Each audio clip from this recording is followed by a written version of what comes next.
Subuh itu, Rabu 12 April 2023, matahari belum terang benar. Di keremangan itu Basarudin menyaksikan pasukan Densus 88 mulai menyerbu sebuah pondok di kawasan perkebunan Margosari, Provinsi Lampung. Rentetan tembakan terdengar. Basarudin yakin ada tembakan balasan dari pondok itu. Suara tembakannya berbeda, katanya. Basarudin adalah kepala kampung Desa Sendang Baru, Kecamatan Sendang Agung, Kabupaten Lampung Tengah. Desanya merupakan desa terdekat dari persembunyian para terduga teroris yang belakangan disebut sebagai Sambada CS. Sehari sebelumnya Basarudin dibawa Densus 88 ke sana untuk membantu upaya penyerbuan. Belakangan lagi dalam penyerbuan itu, 2 terduga teroris tewas dan 4 lainnya dibekuk hidup-hidup. Jaringan ini merupakan jaringan Jamaah Islamiyah terafiliasi dengan teroris bom Bali 1 Zulkarnain alias Arif Sunarso alias Daud. Sehari setelah menyaksikan penyerbuan itu, Basarudin diwawancarai Direktur Pemberitaan Tribun Network, Feby Mahendra Putra. Dengan detil, dia mengingat betul detik demi detik penyergapan itu. Baik, Pak Basarudin, bisa diceritakan dari awal, Pak? Mulai dari hari Selasa itu kedatangan tim Densus 88 anti teror, apa yang Bapak ketahui pada hari Selasa, Pak? Tanggal 11. Oh ya, siap. Hari Selasa sekira jam habis luhur karena saya di kontak dua orang anggota dari Densus itu. Kondisi saya masih di kantor waktu itu, di kantor desa. Akhirnya habis luhur itu saya pulang dan diajak ke wilayah Margosari Atas, yang saya sebut Margosari Atas ya, ataupun umbulan-umbulan yang berdekatan dengan terduga anggota teroris itu.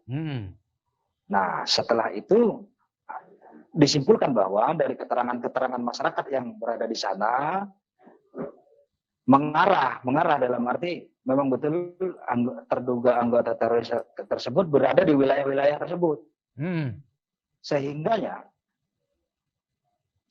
Rabu malam diadakan penggerbekan karena anggota sudah mulai dirapatkan ke Sendang Baru karena akses terdekatnya di Sendang Baru. Makanya konsentrasi anggota itu awalnya ya di Sendang Baru semua, memang kendaraan di sini semua, backup dari Brimob di Sendang Baru juga.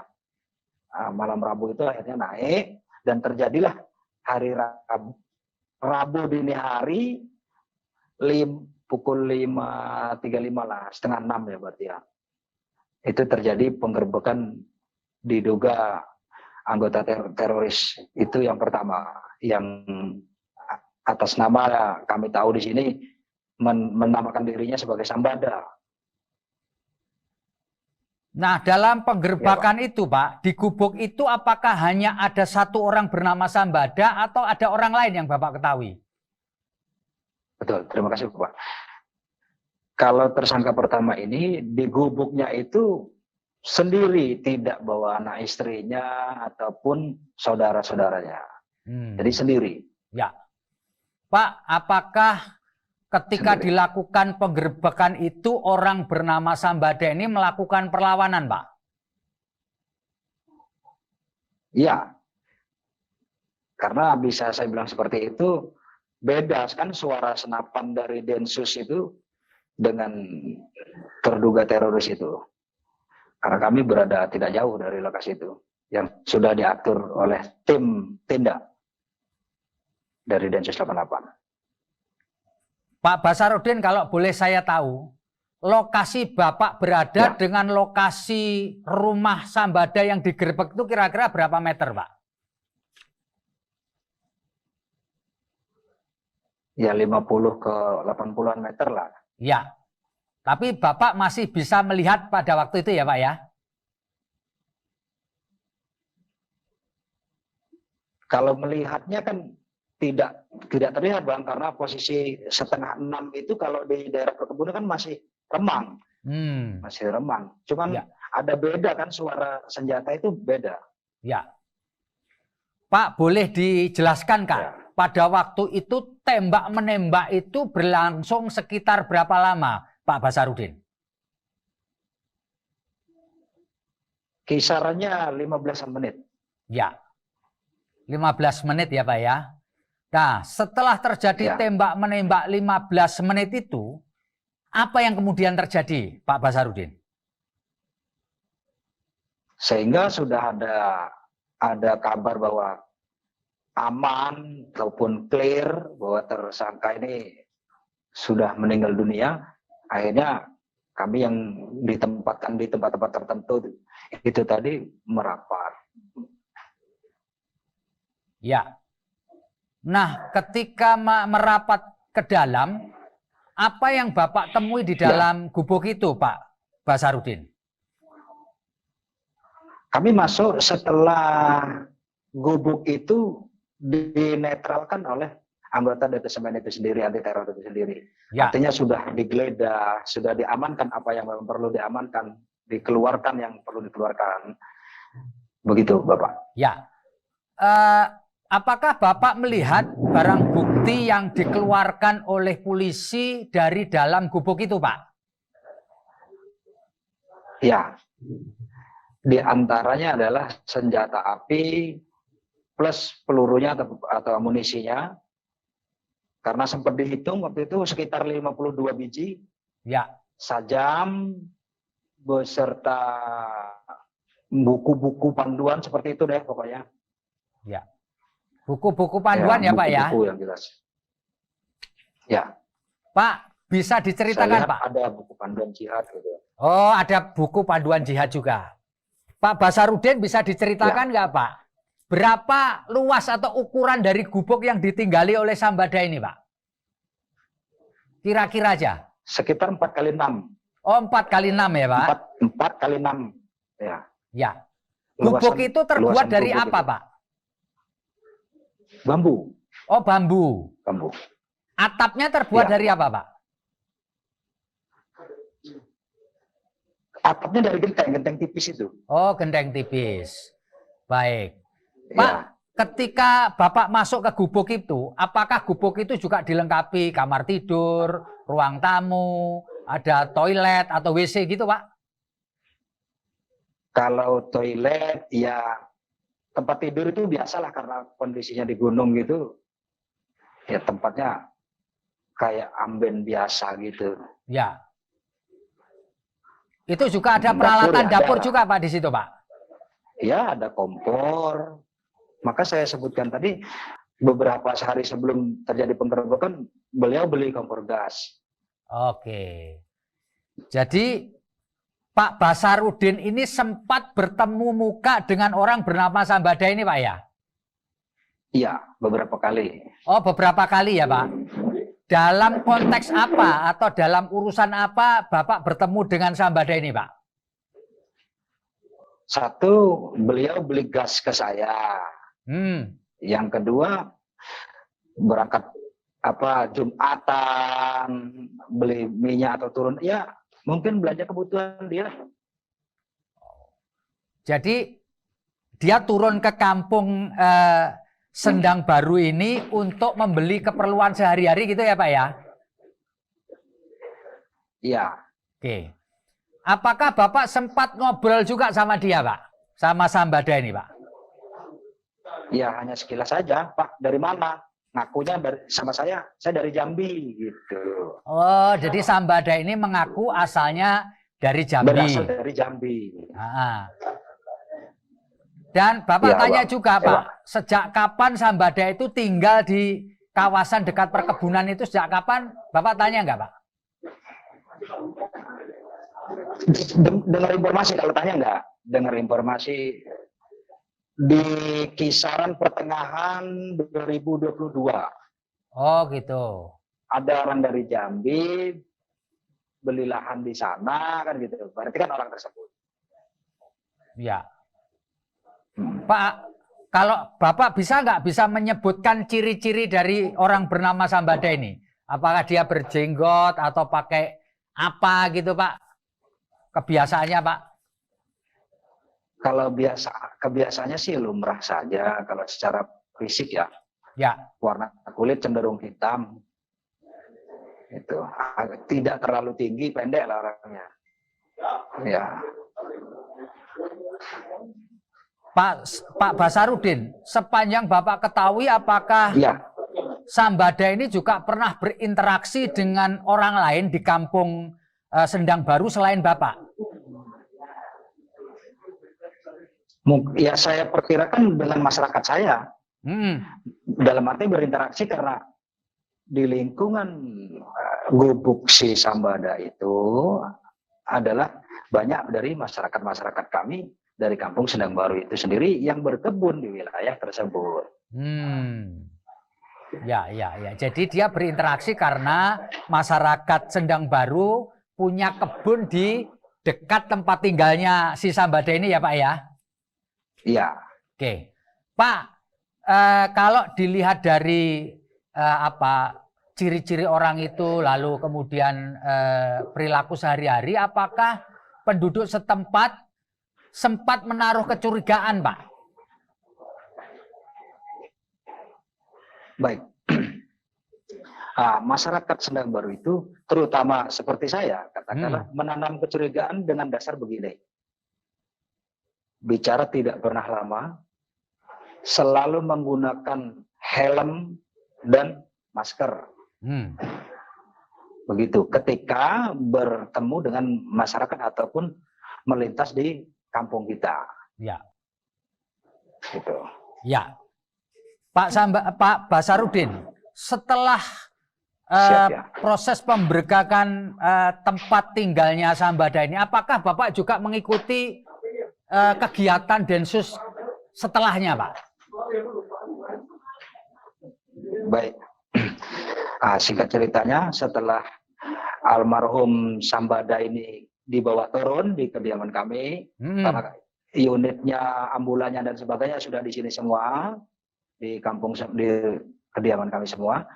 Kemudian pada hari itu juga, masih hari yang sama, tim tindak dari Densus 88 anti teror bergerak menuju yang terduga teroris di lokasi kedua. Ya. Berjauhan dari lokasi yang pertama. Ya. Nah, ya, Bapak. Di tempat kedua itu apa yang terjadi, Pak?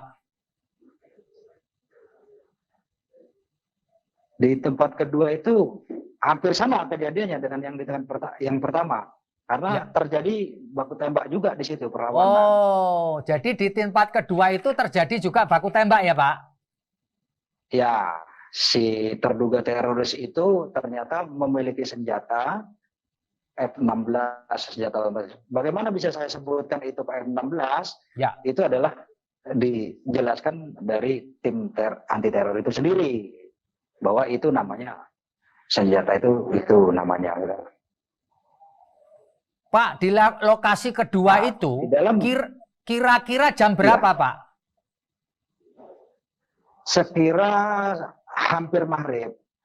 Oh, hampir maghrib ya, Pak? Di dalam kejadian itu, iya.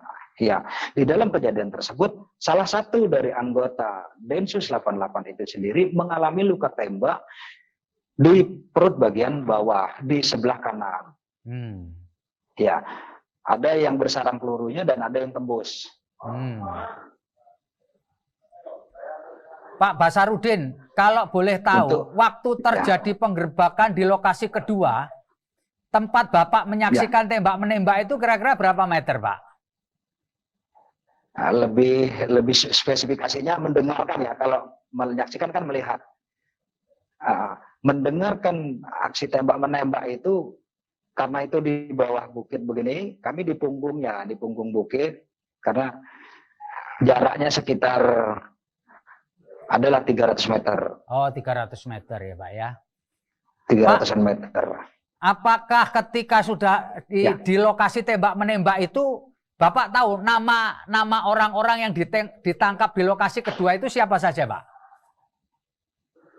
Kalau untuk rincinya saya tidak tahu semua, cuman yang untuk almarhum yang tertembak di lokasi kedua itu Zulkifli.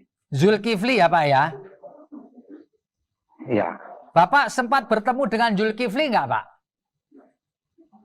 Iya, bukan bertemu, menyaksikan beliau sudah keadaan meninggal. Oke. Nggak, maksud saya sebelum dia meninggal, apakah Bapak sempat bertemu dengan Zulkifli seperti Bapak bertemu dengan Sambada, Pak? Oh begitu, tidak. Tidak ya?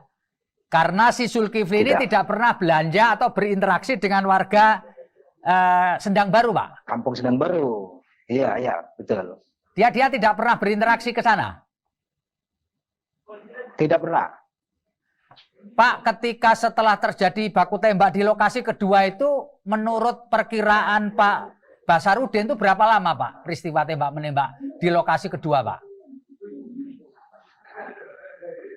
Hampir sama sih dengan, ada 20 menit lah. 20 menit ya, Pak ya? Banyak suara, ya.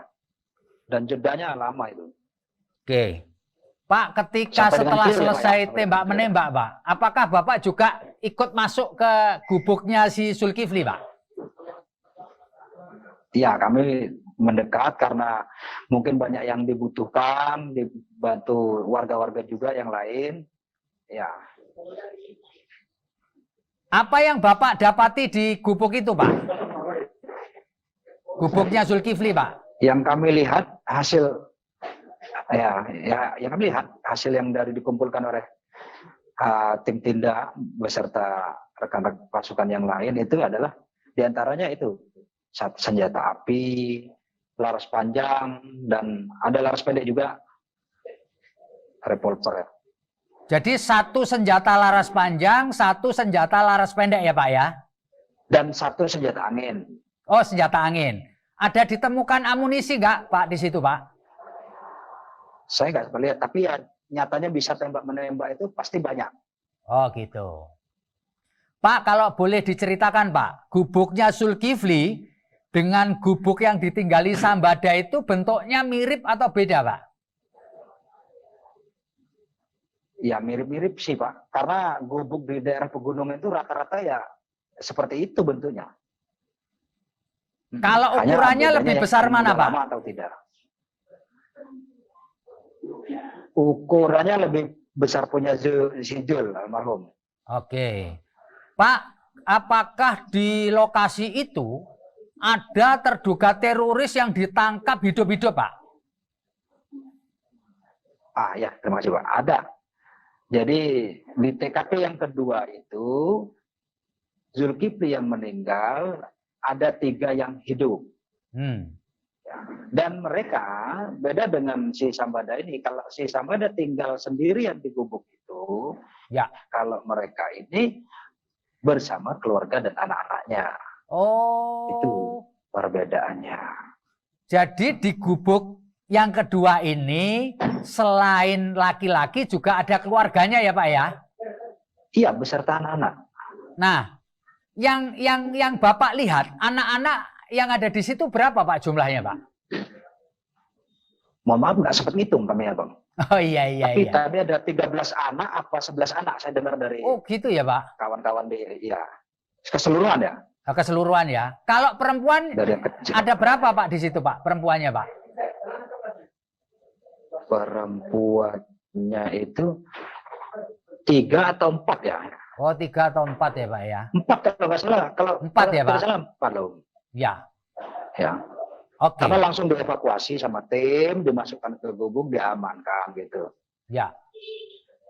Nah, apakah ketika itu anak-anak itu dalam kondisi tenang atau menangis, Pak? Ketika habis tembak-menembak kan pasti takut nih, Pak. Apakah mereka dalam kondisi shock, nangis, Itu atau biasa aja, Pak? Siap. Itu yang pengalaman yang tidak pernah saya saksikan, Pak. Ya.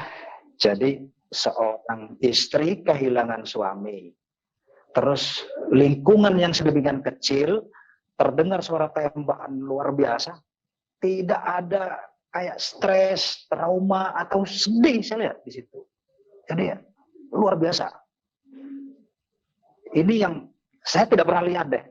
Lumrah logis saya, ketika saya menyaksikan seperti itu, anak-anak itu kan histeris, perempuan terlebih lagi. Terus suami meninggal keadaannya, pasti bersedih-sedih dan berlarut-larut. Itu tidak. yang saya saksikan dengan mata kepala saya itu, ini luar biasa. Apakah ini bagian dari doktrin-doktrin itu? Gitu, Bapak. Oke. Jadi sekali lagi Bapak ketika melihat tidak ada rasa shock, tidak ada rasa sedih dan semuanya biasa aja ya Pak ya? Ya. Baik. Iya, seakan-akan tidak terjadi apa-apa. Ya. Pak, kalau boleh Bapak perkirakan dari anak-anak itu, yang tertua kira-kira usianya berapa? Kira-kira aja. Kira-kira masih SD deh. Oh, masih SD ya Pak ya? Ya. Tapi Bapak tidak mengetahui atau tidak bertanya, mereka ini asalnya dari mana Pak? Apakah juga dari Jambi juga seperti Sambada atau tidak ditanya waktu itu Pak? Tidak, saya hindari bertemu langsung, bertatap muka langsung dengan istri-istri mereka. Oke. Pak, mereka ketika dievakuasi dari tempat itu, apakah mereka kemudian dibawa ke Kampung Sendang Baru, Pak? Atau langsung dibawa ke tempat lain? Oke, terima kasih. Nah, maka ini akhirnya ada dua wilayah yang ke kampung saya. Kalau yang kedua ini dibawa semua, termasuk dengan jenazahnya si Jul itu ke Kampung Margosari. Maka akhirnya tim banyak yang berpindah ke sana. Konsentrasinya. Jadi ke Pekon Margosari ya Pak ya? Ya, Pekon. Ya, Pekon Margosari. Benar. Pak Basarudin, kalau boleh saya tanya Pak, berapa banyak sih atau apa saja peralatan yang waktu itu atau kendaraan yang dibawa oleh tim Densus 88 anti teror Pak, yang Bapak lihat Pak? Kalau dari Densus 88 ya kendaraan-kendaraan pribadi beserta persenjataan lengkap. Ya. Itu Pak. Apakah waktu itu Densus menggunakan bahan peledak Pak? Maksudnya bahan peledak itu gimana? Ya misalkan gas air mata Granat, atau granat gitu enggak ya? Tidak. Oh tidak ya Pak? Jadi ya senpi aja. Oh senpi saja. Pak, ketika menyaksikan dua kejadian, ya Rabu dini hari sama Rabu menjelang senja begitu, apa yang Bapak rasakan Pak? Ngelihat tembak-menembak begitu, Bapak takut atau biasa aja ini? Iya, kalau bicara takut sangat. Ini padahal bagian kecil, bagaimana yang di wilayah-wilayah lain ya, yang di Poso dulu. Saya luar biasa. Tapi di sisi lain, ketika nama Polri ini sedang digoyang ya dengan oknum-oknum, tapi ternyata bagian dari Polri, yaitu detasemen khususnya, masih sangat luar biasa. Ternyata hebat. Teror yang sedemikian sudah lama diindikasikan ternyata bisa terungkap. Apresiasi buat Polri. Ini yang bagi saya masyarakat supaya paham tidak semuanya Polri itu jelek ya, karena detasemen 88 ini dari Polri. Setahu saya seperti itu Pak. Ya. Dan kami masyarakat di Sendang Baru sebagai pribadi dan pemerintah juga mengucapkan terima kasih kepada aparat penegak hukum terutama di Densus 88, anggota BRIMOB yang backup kemarin, dari Polres-Polres di wilayah-wilayah terdekat, kami berterima kasih. Terus yang selanjutnya juga kepada masyarakat khususnya di kampung saya, berhati-hatilah dalam memilih ideologi.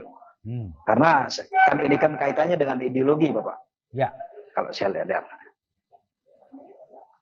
Pak, bisa diceritakan Pak, reaksi dari warga Kampung Sendang Baru setelah adanya operasi penangkapan dan penggerbekan teroris di lokasi yang dekat dengan wilayah tempat tinggal mereka ini, apa Pak reaksinya? Terkejut atau syok atau bagaimana ini Pak?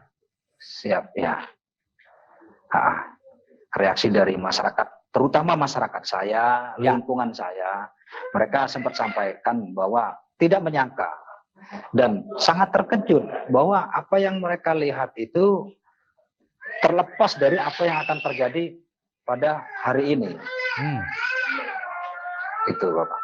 Oke, jadi mereka cukup terkejut gitu ya Pak Nah, ya? yang dilihat, iya, karena Iya, yang iya. mereka saksikan seperti Sambada itu mungkin masih di batas kewajaran. Beda Ya. dengan halnya dengan apa mungkin dari bagian intel dan sebagainya yang memang sudah tahu lebih jauh dari gerak-gerik serta sejarah langkah-langkahnya.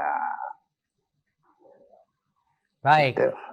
Pak Basarudin, Bapak tadi sempat menyebutkan bahwa Sambada ini juga pernah beribadah ke lokasi Kampung Sendang Baru, betul nggak Pak?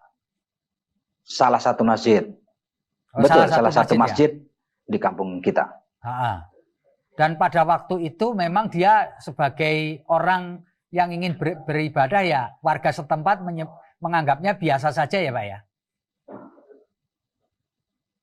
Iya, satu karena masjid itu adalah salah satu sarana ibadah yang sifatnya umum. Selama tidak terlalu menyolok keluar dari koridor yang ada ataupun kebiasaan-kebiasaan yang ada, ya masyarakat di sana pastilah dengan baik hati menerima siapapun itu. Ya. Apalagi prinsip dasarnya adalah sesama Muslim. Ya. Baik, rasanya luar biasa cerita yang disampaikan oleh Pak Basarudin, Kepala Kampung Sendang Baru, Kecamatan Sendang Agung, Siap, ya. Lampung Tengah. Pak, kami mengucapkan terima kasih banyak atas wawancara kita hari ini, Pak. Moga-moga Bapak dan warga Kampung Sendang Baru dalam kondisi sehat. Demikian, terima kasih. Amin.